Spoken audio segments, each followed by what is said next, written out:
Guys, I'm angry today.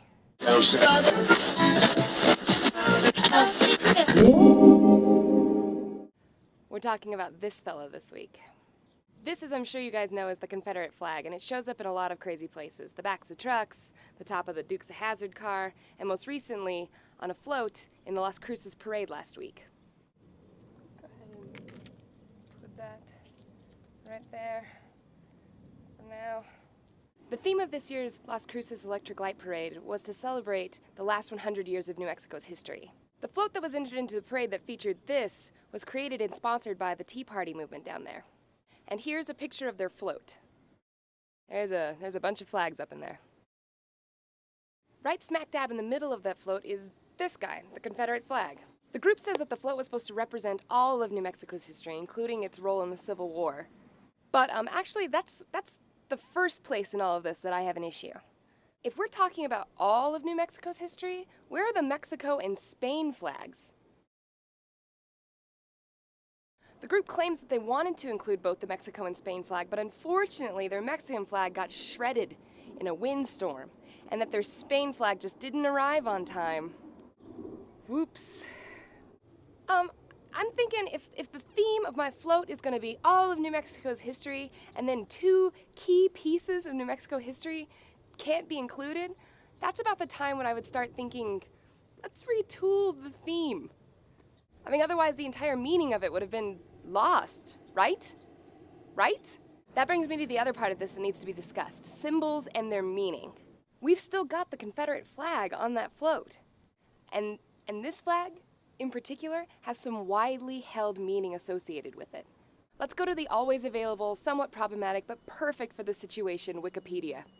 Wikipedia says, supporters of the flag view it as a symbol of Southern heritage and independence of the distinct cultural tradition of the South from the North. Some people use the Southern Cross as one of their symbols associated with their organizations, including racist groups such as neo-Nazis and the Ku Klux Klan.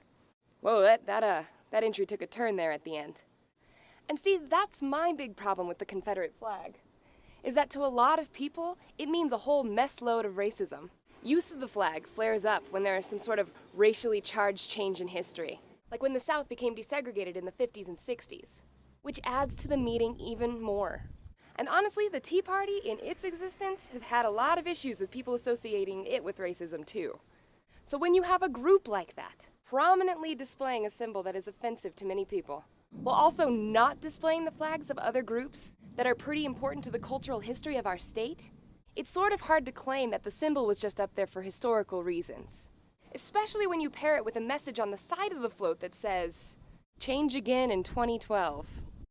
Luckily, after the fact, people have come out to say that they were not okay with this.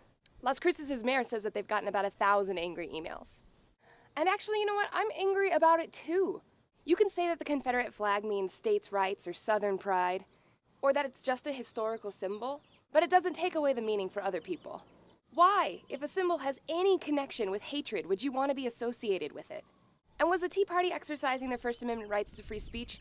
Absolutely. But you know what? Free speech works both ways.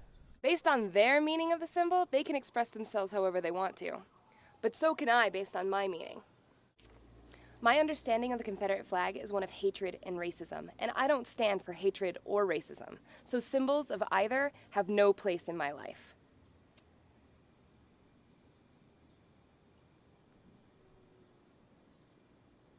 That's it for this week.